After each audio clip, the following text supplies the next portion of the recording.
Hey everyone, Douglas here, and welcome back to the MMT Macro Trader in this market recap for Monday, January 23rd, 2023. Let's see, markets are on a tear. Last two trading days, I think the S&P is up over 3% combined. NASDAQ up even more than that. Some of the names that have been beaten and battered are making an absolute turn.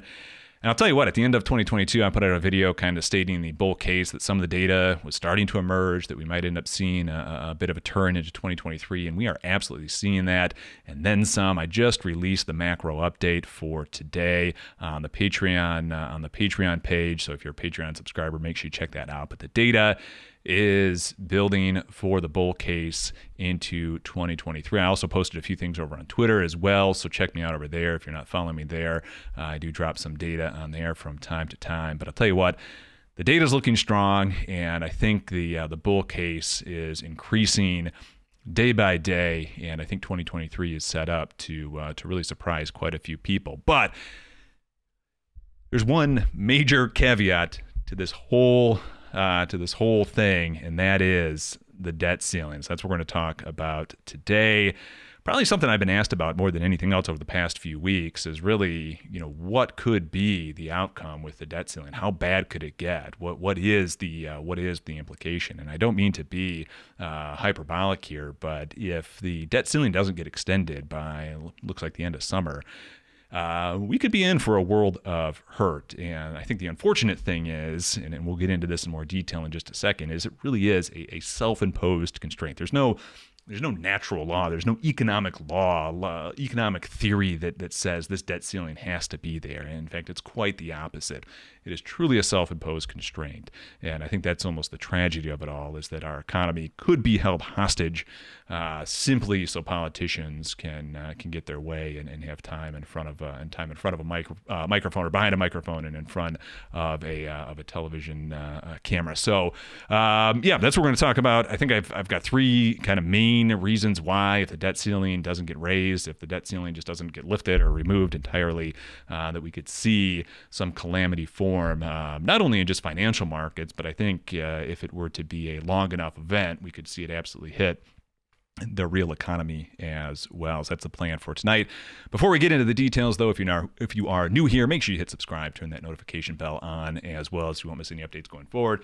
And if you find this video particularly helpful, give it a thumbs up on the way out. So first things first, like I said, I got three big things that I think if the debt ceiling doesn't get lifted that we need to keep an eye on. But we need to talk about first is the fact that, again, the debt ceiling is a self-imposed constraint. Really, all that needs to happen in an economy where the government has sovereign control, is the loan issuer of the currency and doesn't borrow in another currency like the U.S., all that needs to happen is the government spends, it marks the accounts up that is spending to, and that's it. And then it takes the tax revenue back after it spends. That's the sequence.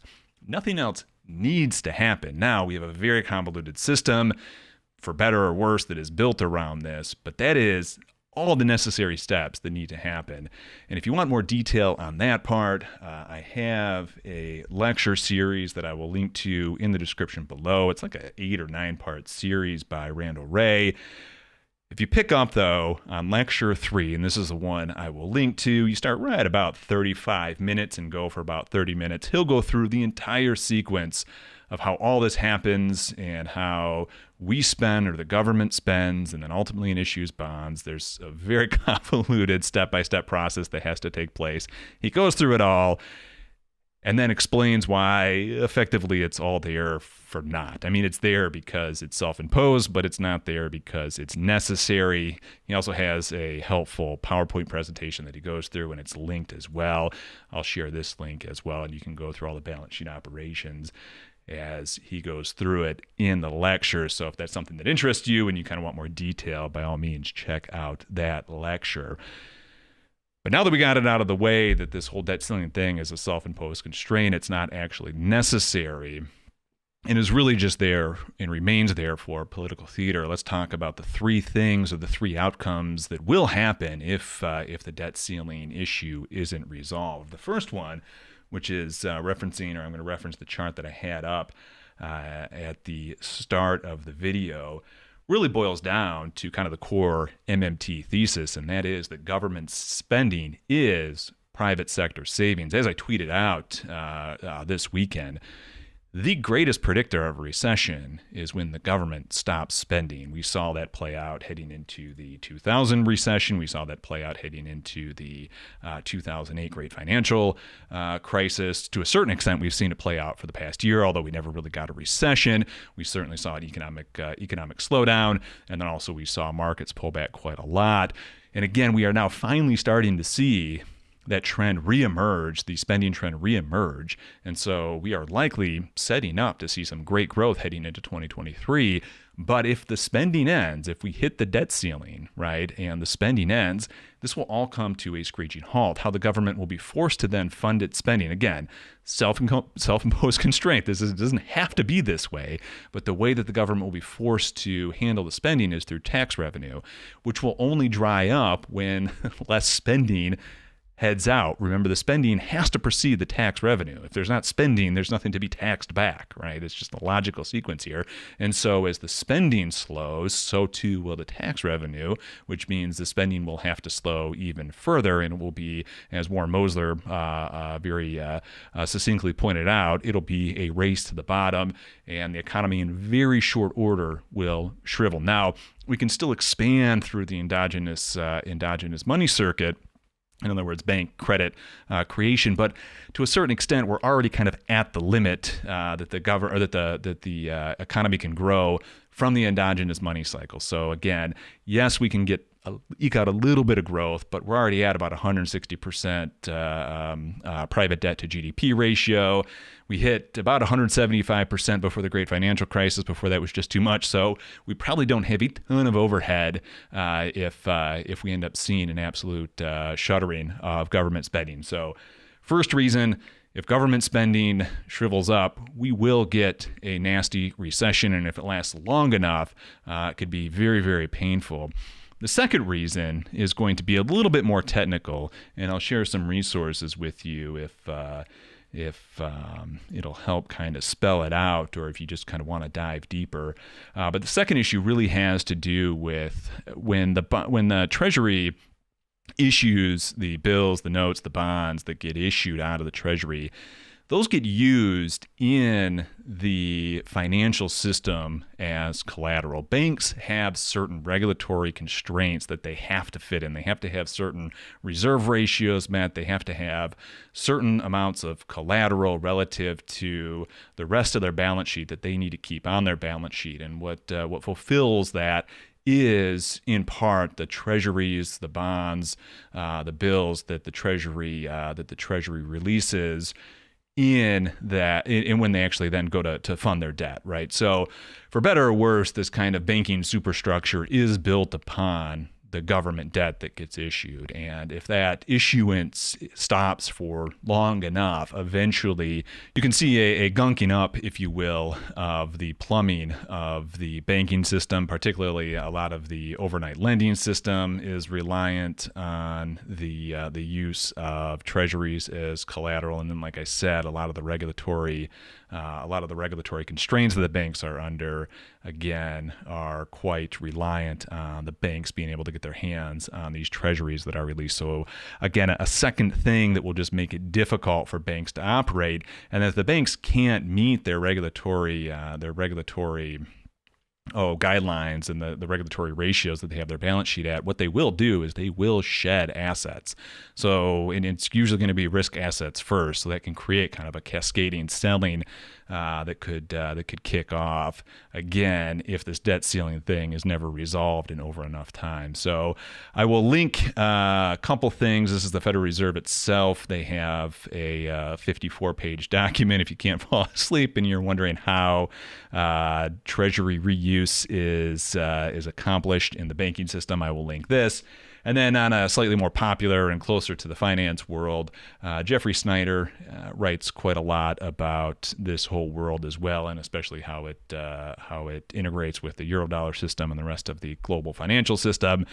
So he's worth a read as well. So I'll link those so you can get a little bit better grasp on, if you want to, on exactly what the impact of treasuries as collateral would be if this ends up seizing up into the future. Then the final reason that the debt ceiling could end up being quite the issue heading into the future, and again, it looks like we'll be okay through summer, but if this doesn't get resolved at the end of the summer, then we're going to start to see a lot of these issues hit. But what could even lead those issues is just the hedging activity that would take place ahead of time. So in other words, if you're a large institution, big investor, you have a lot of money that you're investing, and you have some inside kind of tells into Washington, and you know that the GOP is going to play this game of chicken till the very end. What you might do is get in front of this and start to hedge. And one of the ways that you could hedge is by buying puts that the S&P might fall. That's one way you could hedge your portfolio or your exposure to various risk assets.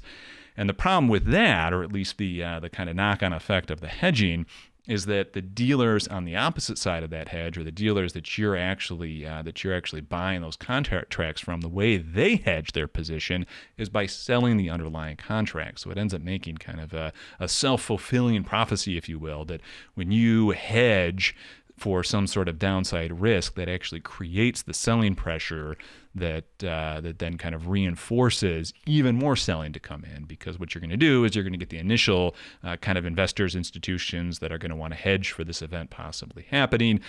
That suppresses the price, that pushes price down. You get more people who get spooked about markets pushing lower. They too begin to hedge, and then you get kind of a reinforced selling. In fact, we saw that for a lot of 2022 is what drove prices lower is this over-hedging activity that took place through the majority of the year. One way, if you want to kind of keep track of this, that is, kind of from a distance, but can certainly get you some information on where the hedging is at, is to go ahead and watch the GEX.